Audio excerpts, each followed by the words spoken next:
વડોદરાના ફતેગંજ બ્રિજ ઉપર ગમખાર અકસ્માત।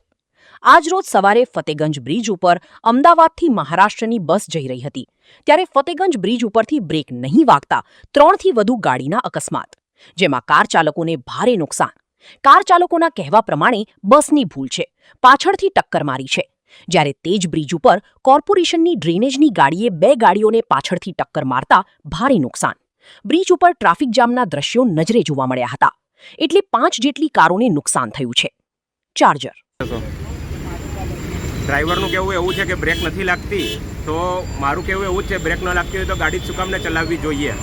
આ તો અમદાવાદથી કદાચ આવી છે બસ, તો અમદાવાદથી આવતા આવતા વચ્ચે બી ગમે તેનો જાનહાની થઈ શકતી હતી। આ તો અહીંયા સપાટ બ્રિજ છે અને એક્સિડન્ટ થયો, કદાચ ઢાળમાં થયો હોત તો કેટલાને લઈને જાત। આ જોવા જેવું છે એમને કે ભાઈ ગાડી ચલાવી ન જોઈતી હતી, પહેલાં બ્રેક નથી ચાલતી તો ખોટે ખોટા બહાના કાઢે છે।